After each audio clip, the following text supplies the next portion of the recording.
Hello friends, welcome to நித்தம் நித்தம் சமையல். நம்ம இன்றைக்கி வீட்டில் காய்கறிகள் இல்லாத நேரத்தில் இந்த குழம்பு ரொம்பவே ஈஸியாக செஞ்சிடலாங்க. இதோட டேஸ்ட்டும் ரொம்பவே சூப்பராக இருக்குங்க. அப்புறம் இது சாதம், சப்பாத்தி, ராகி களிக்கெல்லாம் ரொம்பவே நல்லாயிருக்கும். நீங்களும் ட்ரை பண்ணி பாருங்கள். எப்படி பண்ணுறதுன்னு பார்க்கலாம் வாங்க.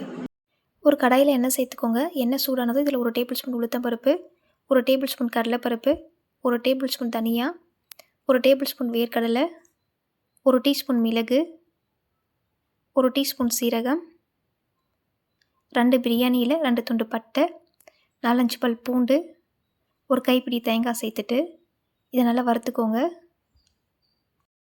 இதை வறுக்கும்போது அடுப்பை குறைவான தீயில் வச்சுட்டு ஒரு 5 நிமிஷம் போல் இதை வறுத்து எடுத்துக்கோங்க.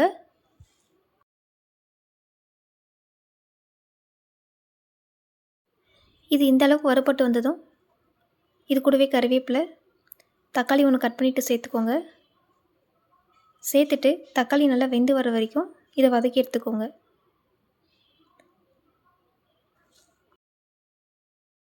தக்காளி நல்லா இந்த அளவுக்கு வதங்கி வந்ததும் ஸ்டவ் ஆஃப் பண்ணிடலாம். ஸ்டவ் ஆஃப் பண்ணிவிட்டு இதை நல்லா ஆற விட்டுக்கோங்க. இது ஆறினதும் ஒரு மிக்ஸி ஜாருக்கு மாற்றிட்டு இது கூடவே கொஞ்சமாக தண்ணி சேர்த்துக்கோங்க. சேர்த்துட்டு இதை நல்லா நைஸாக அரைச்சி எடுத்துக்கலாம். நான் சின்ன நெல்லிக்காய் சைஸ் அளவு புளி எடுத்து வச்சுருக்கேன். இதில் 1/2 கப் சுடு தண்ணி சேர்த்துக்கலாம். சேர்த்துட்டு இதை 10 நிமிஷம் போல் நல்லா ஊற விட்டுருங்க. 10 நிமிஷத்துக்கு அப்புறம் இதில் இருக்கிற புளியை நல்லா கரைச்சிட்டு எடுத்து வச்சுக்கோங்க.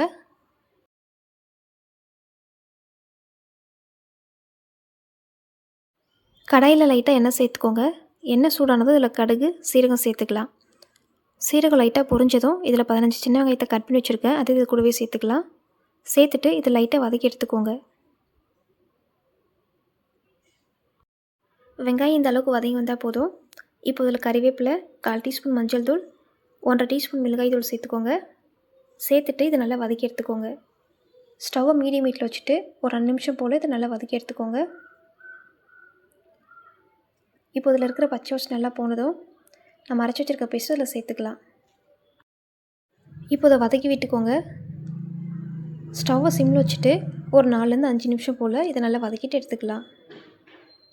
இந்த மசாலாலாம் நல்லா சுருள வதங்கி வரணும். அது வரைக்கும் நல்லா வதக்கி எடுத்துக்கோங்க.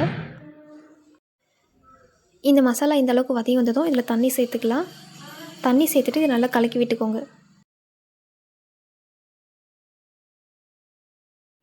இது லைட்டாக கொதி வந்ததும் இதில் நம்ம கரைச்சி வச்சுருக்க புளி தண்ணியை சேர்த்துக்கலாம். சேர்த்துட்டு இதில் தண்ணி ஊற்றிக்கோங்க. இதுக்கு தேவையான அளவு உப்பு போட்டுட்டு இதை ஒரு வாட்டி கலக்கி விட்டுக்கோங்க. இந்த குழம்பு ஆறுனதும் கெட்டியாகும். அதனால் நான் இன்னும் கொஞ்சமாக தண்ணி சேர்த்துக்கிறேன். உங்களுக்கு எவ்வளோ தண்ணி வேணுமோ நீங்கள் அவ்வளோ ஊற்றிக்கோங்க. இப்போ இதை நல்லா கலக்கி விட்டுக்கோங்க. கலக்கி விட்டுட்டு மூடி போட்டு ஒரு 10 நிமிஷம் போல் இதை நல்லா வேக வச்சு எடுத்துக்கோங்க.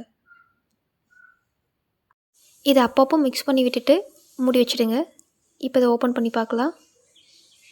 இப்போ பாருங்கள், குழம்பெல்லாம் நல்லா வெந்து சைட்லலாம் நல்லா எண்ணெய் பிரிஞ்சு வந்திருக்கு.